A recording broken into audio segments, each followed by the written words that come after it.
നമ്മുടെ പ്രതിപക്ഷ നേതാവ് രാഹുൽ ഗാന്ധി ഇപ്പോൾ എവിടെയാണ്? രാഹുൽ മിനിഞ്ഞാന്ന് ബഹ്റിനിലുണ്ടായിരുന്നു.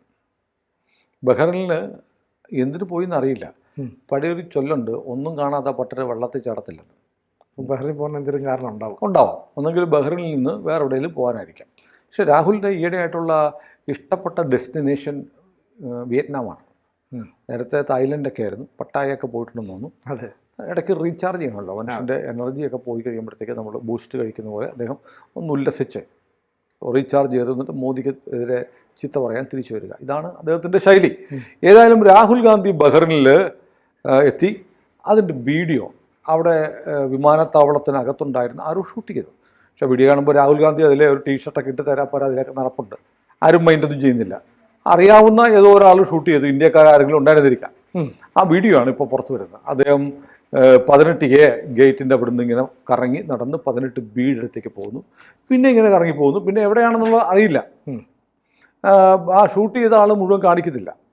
അപ്പോൾ അതുകൊണ്ട് അദ്ദേഹം എന്തിനു വന്നു, എവിടെ പോകുന്നു എന്നുള്ള ഡീറ്റെയിൽസൊക്കെ വരാനിരിക്കുന്നുണ്ട്. ഏതായാലും ഇന്ത്യ ഗവൺമെൻറ്റിന് അറിയാമായിരിക്കാം. പക്ഷേ പ്രധാനപ്പെട്ടൊരു കാര്യം, അദ്ദേഹത്തിൻ്റെ കൂടെ ആരെയും കാണുന്നില്ല. കാരണം ഇന്ത്യയിലെ ഒരു പ്രധാനപ്പെട്ട വ്യക്തി VVIP ആണ്, പ്രതിപക്ഷ നേതാവാണ്, ഇന്ത്യയിലെ ഏറ്റവും വലിയ രണ്ടാമത്തെ പഴയ പാർട്ടിയുടെ നേതാവാണ്. അപ്പോൾ അതുകൊണ്ട് അദ്ദേഹത്തിന് സുരക്ഷയൊക്കെ ഉണ്ട്. CRPFൻ്റെയും ഒക്കെ ബ്ലാക്ക് കാച്ച് കമാൻഡോസൊക്കെ ഉണ്ട് പുള്ളിക്കൂടെ. പക്ഷെ ഇവരെയൊക്കെ ഒഴിവാക്കിയിട്ടാണ് രാഹുൽ ഗാന്ധി ബഹ്റിൻ എയർപോർട്ടിൽ നിൽക്കുന്നത്. അപ്പോൾ രാഹുൽ ഗാന്ധിക്ക് എന്താ അങ്ങനെ പോയിക്കൂടെ? അങ്ങനെ പോകാൻ പാടില്ല. അവിടെ എവിടെയെങ്കിലും വെച്ച് വല്ലവരും പിടിച്ച് തട്ടിക്കളഞ്ഞാൽ നിങ്ങൾ പറയും മോദി ആളെ വിട്ട് കൊല്ലിച്ചതെന്ന് പറയും, അല്ലേ? അപ്പോൾ സുരക്ഷാ സൈന്യത്തിലെ സുരക്ഷാ ഉദ്യോഗസ്ഥരെ മനഃപൂർവ്വം മാറ്റി നിർത്തി പോയതാണെങ്കിൽ എന്ത് ചെയ്യാൻ പറ്റും? അത് ചെയ്യാൻ പറ്റും. അപ്പോൾ എന്തിനായിരിക്കും സുരക്ഷാ ഉദ്യോഗസ്ഥരെ മാറ്റി നിർത്തി പോകുന്നത്? അതൊരു ചോദ്യമാണ്. അപ്പോൾ മറ്റുള്ളവർ അറിയാൻ പാടില്ലാത്ത എന്തോ ഒരു പരിപാടിക്ക് പോകുമ്പോൾ ഒരു മറ വേണമല്ലോ. അതെ. മാത്രമല്ല സുരക്ഷാ ഉദ്യോഗസ്ഥന്മാർ എന്ന് പറഞ്ഞാൽ അത് ആരുടെയാണ്? കേന്ദ്ര സർക്കാരിൻ്റെ ജീവനക്കാരാണ്. അപ്പോൾ രാഹുൽ എവിടെയൊക്കെ പോകുന്നു എന്ന് ഇവർ ചിലപ്പോൾ തന്നെ കേന്ദ്രത്തിന്, ആഭ്യന്തര വകുപ്പിന്, അല്ലെങ്കിൽ ഇവരുടെ ബോസിനെയൊക്കെ റിപ്പോർട്ട് ചെയ്തിരിക്കാം. അല്ലെങ്കിൽ എവിടെയൊക്കെ പോകുന്നു, ലോഗ് ബുക്ക് പോലെ വണ്ടിയിൽ എഴുതുന്ന പോലെ പോകുന്ന സ്ഥലങ്ങളൊക്കെ ചിലപ്പോൾ ഇവർക്ക് മാർക്ക് ചെയ്ത് വെക്കേണ്ടി വന്നേക്കാം. അങ്ങനെ വരുമ്പോൾ എന്ത് പറ്റും? അതിൻ്റെ ഒരു സ്വകാര്യത നഷ്ടപ്പെടും. അപ്പോൾ രാഹുൽ ഗാന്ധിക്ക് സ്വകാര്യമായി എന്തോ ചെയ്യാനുണ്ട്. അപ്പോൾ രാഹുലല്ലേ പോട്ടന്തേ 55 വയസ്സാവുന്നല്ലേ? അല്ല, യുവതലമുറയുടെ ആവേശമല്ലേ, യുവ പ്രധാനമന്ത്രിയാകാൻ സാധ്യതയുള്ള 55 വയസ്സുള്ള യുവാവാണ്. അദ്ദേഹത്തിന് കല്യാണമൊന്നും കഴിച്ചിട്ടില്ല. പക്ഷേ നമ്മുടെ ഈ ബ്ലിറ്റ്സിൻ്റെ എഡിറ്ററാണ് പറയുന്നത് കല്യാണം കഴിച്ചിട്ടുണ്ട്, കൊളംബിയൻ ഡ്രഗ് കാർട്ടലിൻ്റെ മകളാണ്, 2 പിള്ളേരുമുണ്ട് എന്നൊക്കെ പുള്ളി ഈ ബ്ലിറ്റ്സിൽ ലേഖനം എഴുതി. ഷോഹിബ് ചൗധരി ലേഖനമൊക്കെ എഴുതി പ്രസിദ്ധീകരിച്ചു. നിഷേധിച്ചിട്ടൊന്നുമില്ല. അപ്പോൾ അതങ്ങനെ കിടക്കുകയാണ്. അപ്പോൾ ഈ കാര്യങ്ങളൊക്കെ നടക്കുന്നുണ്ട്. അപ്പോൾ ഏതായാലും പക്ഷേ അത് പോട്ടെ, അതല്ല നമ്മുടെ വിഷയം.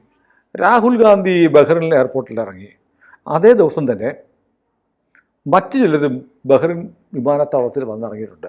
പാകിസ്ഥാൻ പട്ടാളത്തിൻ്റെ ഉന്നത ഉദ്യോഗസ്ഥർ, ISIയുടെ ഉന്നത ഉദ്യോഗസ്ഥർ, അവരുടെ ഒരു ടീമിനെ നയിച്ചുകൊണ്ട് പാകിസ്ഥാൻ്റെ ഇൻറ്റീരിയർ മിനിസ്ട്രിയുടെ മന്ത്രി, ഇൻറ്റീരിയർ മിനിസ്ട്രി എന്ന് പറഞ്ഞാൽ എനിക്ക് തോന്നുന്നു ആഭ്യന്തര മന്ത്രാലയം ആണെന്ന് തോന്നുന്നു, ആഭ്യന്തര വകുപ്പ് മന്ത്രി, ഈ ഗൾഫിലൊക്കെ പറയുന്ന ഇൻറ്റീരിയർ മിനിസ്ട്രി എന്നാണ് പറഞ്ഞത്. ആ ഇൻറ്റീരിയർ മിനിസ്ട്രി മന്ത്രി മൗസിം നഖ്വിയും ഉണ്ടായിരുന്നു. അപ്പോൾ പാകിസ്ഥാൻ സൈനിക തലവന്മാർ, ISIയുടെ ആൾക്കാരൊക്കെ ഉൾപ്പെടുന്ന ഒരു ഡെലിഗേഷനെ നയിച്ചുകൊണ്ടാണ് നഖ്വി വന്നിരിക്കുന്നത്. അതും ബഹ്റിൻ എയർപോർട്ടിലാണ് വന്നത്. അപ്പോൾ അതുകൊണ്ടെന്താ, ഇവർ തമ്മിൽ വല്ല ബന്ധമുണ്ടോ? ഇവർ തമ്മിൽ രാഹുൽ ഗാന്ധി ഇറങ്ങിയപ്പോൾ അവർക്ക് വന്നുകൂടെ എന്ന് ചോദിക്കാം. സ്വാഭാവികമാണ്. രാഹുൽ ഗാന്ധി എന്തിനാണ് വളരെ രഹസ്യമായിട്ട് പോയിരിക്കുന്നത്? രാഹുൽ ഗാന്ധിക്ക് വിയറ്റ്നാമിൽ പോകാനാണെങ്കിൽ ബഹ്റിൻ വഴി പോകേണ്ട കാര്യമില്ല. നമ്മുടെ കൊച്ചിയിൽ നിന്ന് വരെ ഡയറക്റ്റ് ഫ്ലൈറ്റ് ഉണ്ട് വിയറ്റ്നാമിൽ. അപ്പോൾ വിയറ്റ്നാമിലേക്ക് പോയതാണെങ്കിൽ ബഹ്റിൻ വഴി പോകേണ്ട കാര്യമില്ല. ബഹ്റിനിലേക്ക് പോയതാണെങ്കിൽ 2019 ഇതുവരെ രാഹുൽ പോയിരുന്നു. 2019 ഒരു വലിയ കമ്പയിൻ, തെരഞ്ഞെടുപ്പ് കഴിയുന്നു, ഇപ്പോൾ മോദിയെ പുറത്താക്കി, രാഹുൽ ഗാന്ധി ഇന്ത്യയുടെ പ്രധാനമന്ത്രിയാകും എന്നൊക്കെ പറഞ്ഞ സമയത്ത് ഇതുപോലെ രാഹുൽ ഗാന്ധി ഒന്ന് ബഹ്റിൻ വഴി കറങ്ങിയത്. ബഹ്റിനിൽ റിയൽ എസ്റ്റേറ്റ് രംഗത്തുള്ള ചില ആളുകളെ ചില മീറ്റിംഗ് നടത്തി. ബഹ്റിൻ്റെ ഒരു പ്രത്യേകത അറിയാം. ബഹ്റിൻ ഈ ഗൾഫ് രാജ്യമാണെങ്കിൽ പോലും ദുബായ് പോലെ സ്വാതന്ത്ര്യമുള്ളൊരു രാജ്യമാണ്, ലിബറലാണ്. അവിടെ ഈ ആളുകൾ പറഞ്ഞു കേട്ടിട്ടുണ്ട്, ഈന്തപ്പനയുടെ ചോട്ടിലൊക്കെ ഇവിടുന്ന് UAE എന്നൊക്കെ സൗദിയിൽ നിന്നൊക്കെ വന്ന അറബികളെ മറ്റേ ലോഹയൊക്കെ ഇട്ട് തലയിൽ മറ്റേ ചക്രമൊക്കെ വെച്ച പാർട്ടികൾ അടിച്ച് ഓഫായി കിടക്കുന്നതാണ്. അപ്പോൾ മദ്യപാനം ഉൾപ്പെടെ എല്ലാ സ്വാതന്ത്ര്യവും അനുഭവിക്കാൻ കഴിയുന്ന ഒരു സ്ഥലമാണ് ബഹ്റിൻ. അപ്പോൾ ബഹ്റിനിലെ റിയൽ എസ്റ്റേറ്റിൽ രാഹുൽ ഗാന്ധി കുറേ ഇൻവെസ്റ്റ്മെൻറ്റൊക്കെ ഭാവി ഇന്ത്യൻ തെരഞ്ഞെടുപ്പ് കഴിഞ്ഞാൽ ഉടനെ പ്രധാനമന്ത്രിയാവും എന്ന് കരുതി അവിടെ ചെല്ലുകയും അവിടെ ഡി കമ്പനിയുമായി ദാവൂദ് ഇബ്രാഹിമിൻ്റെ കമ്പനിയിലെ ചില ആളുകളുമായി ചില ചർച്ചകളൊക്കെ നടത്തി റിയൽ എസ്റ്റേറ്റുമായി ബന്ധപ്പെട്ടെന്നൊരു വാർത്ത അന്ന് വന്നിരുന്നു. ഈ ഡി കമ്പനി എന്ന് പറഞ്ഞാൽ എപ്പോഴും ഇന്ത്യൻ ഭരണകൂടത്തിന് എതിരായി നിൽക്കുന്ന ഒരു സ്ഥാപനം അല്ല, ഒരു കൂട്ടമല്ലേ? അപ്പോൾ അവർ ഇന്ത്യയുടെ ഏറ്റവും മോസ്റ്റ് വാണ്ടഡ് ലിസ്റ്റിലുള്ള ആളാണ് ദാവൂദ് ഇബ്രാഹിം. അപ്പോൾ ഏതായാലും പാകിസ്ഥാനെ സംബന്ധിച്ച് പാകിസ്ഥാൻ്റെ ഹീറോ ആണല്ലോ ഇപ്പോൾ രാഹുൽ ഗാന്ധി. പാകിസ്ഥാനിലെ ഏറ്റവും നിഷാനി അങ്ങനെ എന്തൊരു ബഹുമതി ഉണ്ടല്ലോ, അത് രാഹുൽ ഗാന്ധിക്ക് കൊടുക്കാൻ അവർ ചിലപ്പോൾ ആലോചിക്കുന്നു എന്നൊക്കെയാണ് പറഞ്ഞു കേൾക്കുന്നത്. ദോഷകതർക്കുകൾ പറയുന്നതാണ്. കാരണം ഓപ്പറേഷൻ സിന്ദൂരിൽ ഇടപെട്ട് നടുവൊടിഞ്ഞ് തവിട്ട് പൊടിയായി കിടക്കുന്ന പാകിസ്ഥാനിന് രക്ഷപ്പെടാൻ വേണ്ടിയിട്ടൊരു മാർഗം കൊടുത്തത് രാഹുൽ ഗാന്ധി പറഞ്ഞു മോഡി സറണ്ടർ ചെയ്തു, ഇന്ത്യ തോറ്റു, പാകിസ്ഥാൻ ജയിച്ചു എന്നൊക്കെ പറഞ്ഞല്ലോ.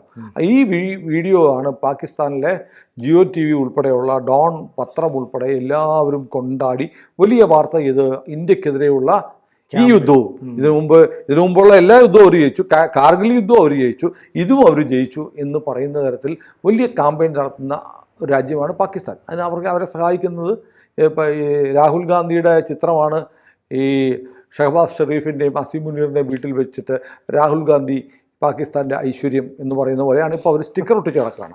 അപ്പോൾ അങ്ങനെയുള്ള രണ്ടുപേരും പാകിസ്ഥാനോട് വല്ലാത്ത മമതയുള്ള, പാകിസ്ഥാനാണ് എനിക്ക് എല്ലാം എനിക്ക് ഏറ്റവും പ്രിയപ്പെട്ട രാജ്യം എന്ന തരത്തിലൊക്കെ പെരുമാറുന്ന രാഹുൽ ഗാന്ധി ബഹ്റിനിൽ സുരക്ഷ ഒഴിവാക്കി വിമാനം ഇറങ്ങിയ അന്നേ ദിവസം തന്നെ പാകിസ്ഥാൻ്റെ ചാരസംഘടനയുടെയും പട്ടാളത്തിൻ്റെയും ഒരു സംഘത്തെ നയിച്ചുകൊണ്ട് അവരുടെ മോഹ്സിൻ നഖ്വി എന്ന് പറയുന്ന മന്ത്രി വന്നത് യാദൃശ്ചികമായിരിക്കാം.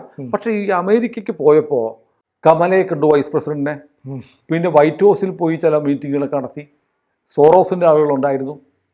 അപ്പോൾ എന്തിനാണ് ഇപ്പോൾ ഇന്ത്യയുമായി ഈ ഇന്ത്യ സർക്കാർ അറിയാതെ ഇന്ത്യയിലൊരു വെറും MP മാത്രമായിരുന്ന രാഹുൽ ഗാന്ധി അവിടെയൊക്കെ പോയി, വൈറ്റ് ഹൗസിലൊക്കെ പോയി അവിടുത്തെ ഉദ്യോഗസ്ഥരുമായിട്ട് എന്താ ചർച്ച ചെയ്യുന്നത്? ഇപ്പോൾ മണിശങ്കർ അയ്യർ പണ്ട് പറഞ്ഞ് ഓർക്കുന്നില്ലേ, പാകിസ്ഥാൻ ഇടപെട്ടിട്ടാണെങ്കിലും എങ്ങനെയെങ്കിലും മോദിയെ ഒന്ന് മാറ്റിത്തരണം, പാകിസ്ഥാൻ പട്ടാളം ഇങ്ങോട്ട് ടാങ്കുകളും യുദ്ധവിമാനങ്ങളും ഒക്കെ ആയിട്ട് വന്നിട്ട് നമ്മുടെ രാജ്യത്തെ ആക്രമിച്ച് മോദിയെ ഓടിച്ചിട്ട് ഈ പപ്പുവിനെ പിടിച്ച് കസേരയിരുത്തണം എന്ന് മണിശങ്കർ അയ്യർ പറഞ്ഞിരുന്നു. അപ്പോൾ ആരെ കൂട്ടുപിടിച്ചാലും ഒന്ന് പ്രധാനമന്ത്രിയാണ്, എനിക്ക് ആ കസേരയിൽ നിന്നിരിക്കണം. ഞാൻ ഭരിച്ച പണ്ട് ഈ ധർമ്മരാജയെ പറയുന്ന പോലെ ഞാൻ ഭരിച്ചാൽ ഭരുമോ എന്ന് നോക്കണം എന്ന് ചന്ദ്രക്കാരൻ പറഞ്ഞതുപോലെ എനിക്കും ഒന്ന് ഭരിക്കണം എന്ന് ആഗ്രഹിക്കുന്ന ആഗ്രഹമല്ലേ, കുഞ്ഞു മനസ്സല്ലേ.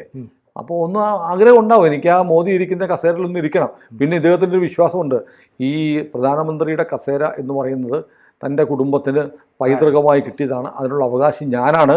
ഇതും ഒരു കിഴവൻ വന്നിട്ട് തട്ടിപ്പറിച്ചിട്ട് എടുത്തിരിക്കുന്നു, 75-ാം വയസ്സിൽ ഇനി അങ്ങേര് മാറിയാൽ അതിലിരിക്കാം എന്നുള്ളൊരു ആഗ്രഹം കൊണ്ട് നടക്കുകയാണ്. അപ്പം പക്ഷേ നമ്മൾ ആലോചിക്കേണ്ട ഒരു കാര്യം, ഇന്ത്യയുടെ പ്രതിപക്ഷ നേതാവ്, ഇന്ത്യയുടെ മോദി കഴിഞ്ഞാൽ പ്രധാനമന്ത്രി ആവണമെന്ന് കോൺഗ്രസ്സുകാർ ആഗ്രഹിക്കുന്നത്, നാട്ടുകാരല്ല, ആഗ്രഹിക്കുന്ന നേതാവ് ഈ ദുരൂഹ സാഹചര്യങ്ങളിൽ നിൽക്കുന്ന നിപ്പിൽ വിദേശ രാജ്യങ്ങളിലേക്ക് പോകുന്നു. എന്തിനെന്ന് പറയുന്നില്ല, പോകുന്നതെല്ലാം വളരെ രഹസ്യാത്മകമായി അദ്ദേഹത്തിൻ്റെ സുരക്ഷ പോലും ഒഴിവാക്കിക്കൊണ്ടാണ് പോകുന്നത്. ആരെ കാണുന്നു, എന്തിനു കാണുന്നു, എന്തു ചെയ്യാൻ പോകുന്നു എന്നുള്ളത് ശരിക്കും നമുക്കറിയാൻ അവകാശമുണ്ട്. കാരണം ഇയാളെ പ്രധാനമന്ത്രിയാക്കണമെന്ന് ആഗ്രഹിക്കുന്ന കുറേ മണ്ടന്മാർ നാട്ടിലുണ്ടല്ലോ. അപ്പോൾ ഏതായാലും ബഹ്റിനിൽ രാഹുൽ ഗാന്ധി ഉണ്ടായിരുന്നു, പാകിസ്ഥാനിൽ വന്ന സംഘവും ഉണ്ടായിരുന്നു, ബാക്കി എനിക്കറിയത്തില്ല.